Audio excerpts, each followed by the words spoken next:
never lose hope, 'cause Allah is always by your side. Inshallah, inshallah, inshallah, you'll find your way. Inshallah, inshallah, inshallah, you'll find your way. সুবহানাল্লাহ পড়েন। আমাদেরকে রাস্তা দেখায় কে? এজন্য আমরা হাল ছেড়ে দেই না, আমরা নিরাশ হই না, আমরা হতাশ হই না, আমরা ভরসা রাখি একজনের উপর, তিনি কে? এটা ঠিক মাঝে মাঝে আমাদের জীবনে বিপদ আসে, পরীক্ষা আসে, মুসিবত আসে, এগুলো আসে আমাদেরকে শক্ত করার জন্য, ঠিক কিনা? আমাদের কোমরকে সোজা করার জন্য, আমাদের পায়ের নিচের মাটিকে শক্ত করার জন্য। প্রতিকূল পরিবেশে কি করে বীর দর্পে দাঁড়িয়ে থাকতে হয়, নিজের অস্তিত্বের প্রমাণ দিতে হয়, সেটা শিক্ষা দেওয়ার জন্য। এজন্য মুমিনের হারাবার কিছু নেই। লা তাইয়াসু মির রাউহিল্লাহ, আল্লাহর রহমত থেকে নিরাশ হয় না। ইন্নাহু লা ইয়াইয়াসু মির রাউহিল্লাহি ইল্লাল কওমুল কাফিরুন, কাফের ছাড়া, মুশরিক ছাড়া, নাস্তিক ছাড়া, মুনাফিক ছাড়া কেউ কখনো আল্লাহর রহমত থেকে নিরাশ হয় না। আমরা সবসময় আল্লাহর রহমতের ভিখারি, আমরা সবসময় আল্লাহর রহমতের প্রত্যাশী, আমরা সব পরিস্থিতিতে ভরসা রাখি একজনের উপর, তিনি কে? তাহলে এটা হচ্ছে সেন্ট্রাল থিম, যে আমরা হতাশ হব না। Never lose hope, never be frustrated, never be upset, কখনো মন খারাপ করা যাবে না, আমরা আল্লাহর উপর ভরসা রাখি। এটা হচ্ছে কেন্দ্রীয় আলোচ্য বিষয়। এই সূরাটা নাজিলের একটা ব্যাকগ্রাউন্ড আছে। যেহেতু এটা মাক্কি সূরা, আল্লাহ রাসূল সাল্লাল্লাহু আলাইহি ওয়াসাল্লামের কাছে কোরআনের আয়াতগুলো নাজিল হতে শুরু করলো, রাসূল সাল্লাল্লাহু আলাইহি ওয়াসাল্লাম কোরআনের আয়াতগুলো প্রচার করতে শুরু করলো। যাই নাজিল হয় রাসূল সাল্লাল্লাহু আলাইহি ওয়াসাল্লাম কি গোপন করে রাখতেন?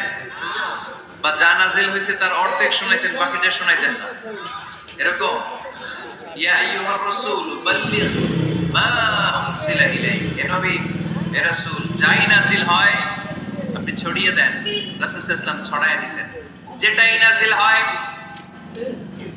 কাল বিলম্ব না করে বিশ্বনবী এই আয়াতের দাওয়াত দিতে শুরু করতেন। নাজিল হলো ইকরা বিসমি রাব্বিকাল্লাযী খালাক, খালাকাল ইনসানা মিন আলাক, ইকরা ওয়া রাব্বুকাল আকরামুল্লাযী আল্লামা বিল কলম, আল্লামাল ইনসানা মা লাম ইয়ালাম।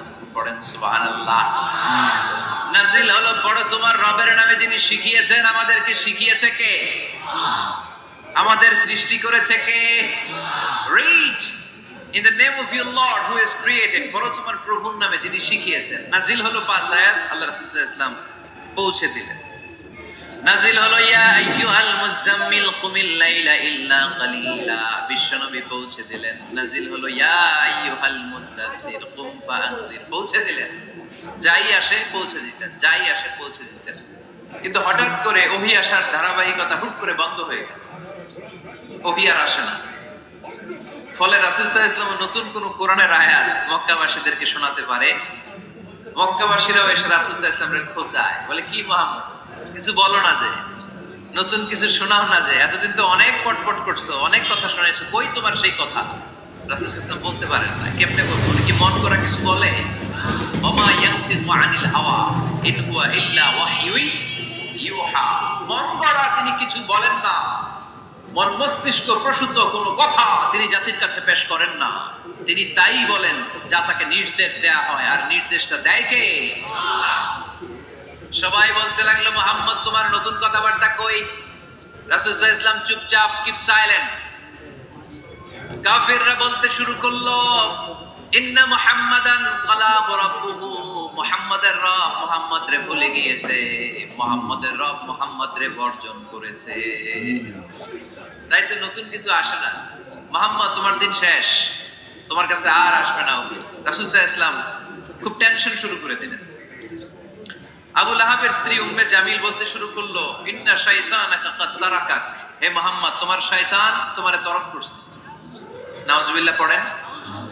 শয়তান দ্বারা উম্মে জামিল সাইয়েদনা জিবরাইল আলাইহিস সালামকে বুঝিয়েছে তিনি বুঝিয়েছেন যে মোহাম্মদ, জিব্রাইল তোমার কাছে আসে না, শেষ, তোমার দিন শেষ, তোমার খেলা শেষ, আর আসবে না। রাসূল সাল্লাল্লাহু আলাইহি ওয়াসাল্লাম নিজেও ভয় পেয়ে গেলেন, ঘটনা কি, আমার কোনো ভুল হচ্ছে না তো, আমি কোনো অন্যায় করে ফেললাম না তো, আল্লাহ আমার উপর নাখোশ হলেন না তো। আমরাও মাঝে মাঝে ফ্রাস্ট্রেশনে ভুগি না? কি রে, আল্লাহ বোধহয় আমার পছন্দ করে না, এত দোয়া করি, আল্লাহ মনে হয় আমার দোয়া কবুল করে না, আল্লাহ মনে হয় আমারে চায় না, আল্লাহ মনে হয় আমারে ভালোবাসে না।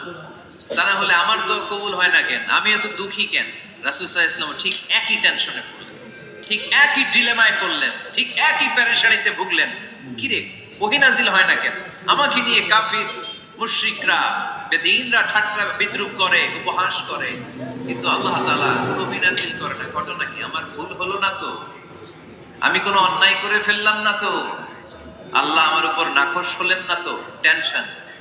রাসূল সাল্লাল্লাহু আলাইহি ওয়াসাল্লাম টেনশনে ভুগছেন। ইন দ্য মিন টাইম আল্লাহ রাসূল সাল্লাল্লাহু আলাইহি ওয়াসাল্লামের টেনশন দূর করে দিয়ে, আল্লাহ রাসূল সাল্লাল্লাহু আলাইহি ওয়াসাল্লামের মন ভালো করে দেওয়ার জন্য এই সূরা দোহা নাজিল করলেন কে? আল্লাহ রাসূল যখন টেনশনে হাবুডুবু খাচ্ছেন, তখনই আল্লাহ নাজিল করলেন, ওয়াদ-দুহা ওয়াল-লাইলি ইযা সাজা মা ওয়াদ্দা'আকা রাব্বুকা ওয়া মা ক্বালা ওয়ালাল আখিরাতু খায়রুল লাকা মিনাল উলা ওয়ালাসাউফা ইউ'তিকা রাব্বুকা ফাতারদা। সুবহানাল্লাহ পড়েন। আল্লাহ নাজিল করলেন ওয়াদ-দুহা ওয়াল-লাইলি ইযা সাজা। দুহা মানে আলো। দুহা মানে কি? সকালের আলো, প্রভাতের সূর্য কিরণ। আলো মানে আশার আলো, সম্ভাবনার আলো। আলো বললেই মনের মধ্যে একটা সাহস জাগে না? আর অন্ধকার বললেই ভয় লাগে না? আমাদের ছোট্ট বাচ্চারা বাসার ভিতরে অন্ধকার হইলে ভয় পায় না? তার মানে অন্ধকার হচ্ছে ভয়ের প্রতীক, আর আলো হচ্ছে আশার প্রতীক। সুবহানাল্লাহ পড়েন। রাসূল সাল্লাল্লাহু আলাইহি ওয়াসাল্লামকে সান্ত্বনা দেওয়ার জন্য আল্লাহ দুইটা শপথ করলেন। চিল্লায় বলতে হবে কয়টা? এক হচ্ছে আলোর শপথ, আরেক হচ্ছে অন্ধকারের শপথ। এক হচ্ছে, আরেক হচ্ছে ওয়াদ-দুহা, দোহার শপথ, প্রভাতের সূর্য কিরণের শপথ। ওয়াল-লাইলি ইযা সাজা, নিঝুম নিস্তব্ধ রাতের শপথ। আল্লাহ তাআলা আলো আর অন্ধকারের শপথ দিয়ে মূলত ওহী আশা আর না আশাকে বুঝিয়েছেন। সুবহানাল্লাহ পড়েন। আলোকে আল্লাহ তাআলা ওহীর উপস্থিতির সাথে তুলনা করেছেন, অন্ধকারকে রাব্বুল আলামিন এই সূরার মধ্যে ওহীর অনুপস্থিতিকে বুঝিয়েছেন।